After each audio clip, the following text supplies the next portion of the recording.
Čisto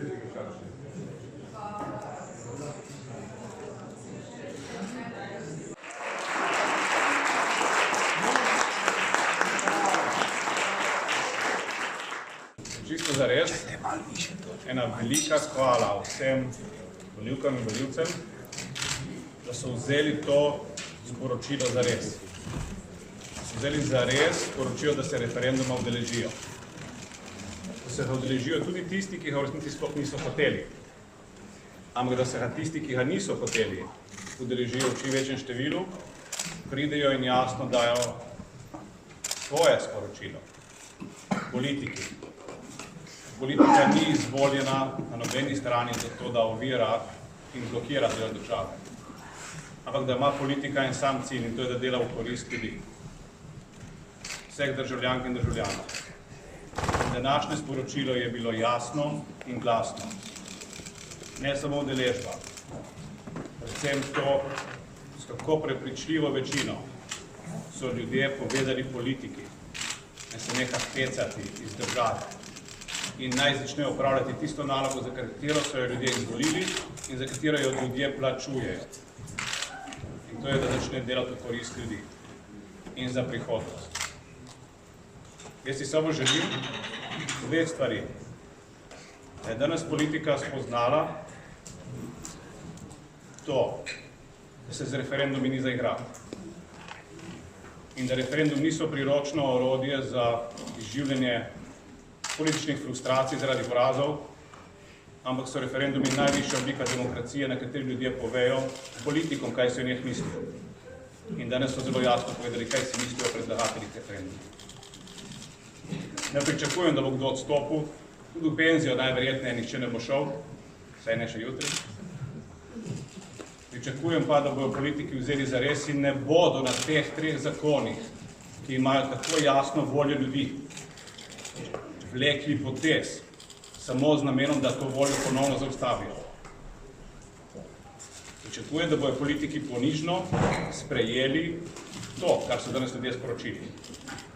In se politiki vseh barv potrudili, da to voljo ljudstva tudi udejavijo. Ne pa, da poskušamo upravljati nove in nove ovire na njeni poti uveljavitve. Če bomo pri tem uspešni, verjamem, da bomo vsi skupaj pokazali zrelost, verjamem, da bomo vsi skupaj od jutri naprej živeli v boljši Sloveniji. In to je tisti cilj, zaradi katerega smo tudi vsi mi v politiki. In verjamem, da od jutri naprej se nam bo pridružil še kdo iz opozicije ali pa drugega političnega pola. Ravno zaradi tega jasnega sporočila ljudi. Začnimo delati za prihodnost. Skupaj. Srečno Slovenija.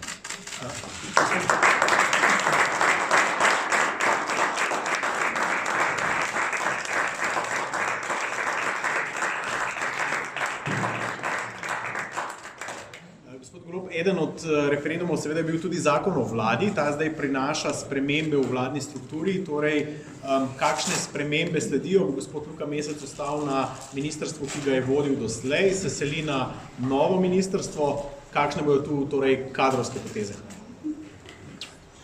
Mi smo o tem zakonu marsikaj že povedali, v resnici smo povedali vse, razen tega, da smo namenoma čakali in si vzeli čas ta teden, ki je pred nami, da dokončno finaliziramo kadrovske rešitve. Morali bojo bodoči ministri in tudi obstoječi ministri bojo morali opraviti kar nekaj zaslišanj v parlamentu.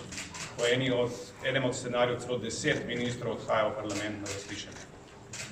Kar pomeni, da bomo v tem tednu v parlamentu tudi poslali. Mi smo sicer zastavili si rok 15 dni po referendumu, ampak bomo ta teden dokončno finalizirali imena. Imena niso samo stvar mandatarja, so tudi stvar koalicijskih partneric. In vseh 10 imen bomo pač v tem primeru ponovno reanalizirali. Nekaj bi imel skaj proti kako bomo od obstoječih, ampak zaradi tega, da jih postavimo na mizo in da se dogovorimo, kako bomo nadaljevali v parlamentu. Vem, da bo Levica zagotovo vztrajala pri tem, da ima vsa 3 ministrstva, za katera so bila dogovorjena že v koalicijski pogodbi in glede tega ne vidim nobenih izzivov ali pa neznank. Katera imena bodo predlagali, je stvar koalicijskih partnerjev in bomo na to počakali, ker je tak dogovor. Tudi se mi ne bi zdelo fair, da bi dogovor sklepali vnaprej, preden bi bil referendum znan in danes je znan. In zato je tudi prav, da zdaj v naslednjih dneh pridemo s temi imeni. Glede na to, da Luka Mesec stoji zraven mene, verjame, da bo stal še dosti časa v tej vladi, tako da taki ali drugačni funkciji. Gospod premier, kako si predstavljate v bližnji prihodnosti RTV oziroma njegovo vlogo? Pa ustavna presoja je napovedana. Ste optimistični, da jo boste prestali? Več stvari je krat povedal glede tega.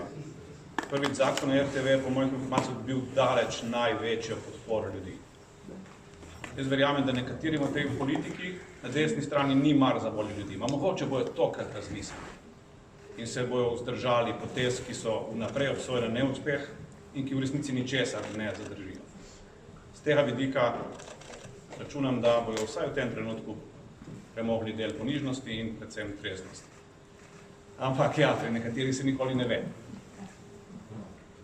Volja ljudi je tako jasna, ravno pri tem zakonu, da bi se res čudil, da ne bi prevahala tudi v glavah politikov. Tudi če se nič v zvezi s tem zakonom ne ponovno sproži, še vedno bo potreben čas, da se ta zakon uveljavi. Postopki, kako se bo preoblikoval, so dolgotrajni. Dolgotrajni predvsem zaradi tega, ker so spremembe velike, tako da spremembe čez noč ne bo. Verjamem pa, da bomo lahko v roku 2 mesecev imeli že novo, predvsem pa javno RTV. RTV, ki jo bomo osvobodili, ne mi, volivke in volivci so danes osvobodili, ki bo osvobojena političnih spon, strankarskih spon in ki bo lahko zadihala s polnimi pljuči. In kjer bojo novinarji in uredniki lahko opravljali svoje poslanstvo, zaradi katerega so tudi zaposleni na tej javni hiši. To je poslanstvo transparentne, neutralne in objektivne informatizacije in informacije za prebivalstvo. Danes žal temu ni tako in verjamem, da si vsi želimo, da se ta situacija čim prej spremeni. Lahko prosim, gospod Golob, za prvi komentar. Janeza Janše na Twitterju pravi 40% za predlog SDS o zakonu o vladi je čisto ok, ni ok za davkoplačevalce. V SDS-u med drugim tudi menijo, da je bilo veliko medijskih manipulacij glede referendumov, da ljudje pravzaprav niso v resnici vedeli, o čem odločajo. Zdaj razumete, zakaj nikoli ne komentiram Twitterja, ker tam običajno pišejo različni ljudje same neumnosti in zdaj razumete tudi, zakaj so se Twitterja omaknili, ker je cel medij namenjen predvsem temu, da različni ljudje na njemu neumnosti pišejo in ne bom komentiral teh neumnosti. Hvala. Gospod premier, kaj menite, da je danes odločilo? Sej se ni odločilo danes. Danes smo v bistvu priča temu, da je poražencu volitev iz aprila ljudstvo ponovno povedalo, da je poraženec. In on še vedno, kaj smo prej poslušali, ne bomo komentirali, ne? Nekateri pač ne zmorejo sprijeti realnosti. To je tisto, kar je odločilo. In bo odločilo tudi naprej. Dokler se pač ljudje, ki so v politiki, ne znajo soočiti z realnostjo, bo vedno rezultat vedno enak. In ni odvisen od nas, ampak je odvisen od volje ljudi. Gospod Golob, kako pa to, da ste tako pozno prišel v štab? Ste malo na ziharaša čakali rezultate? Mogoče sem pa bil z družino. Bravo.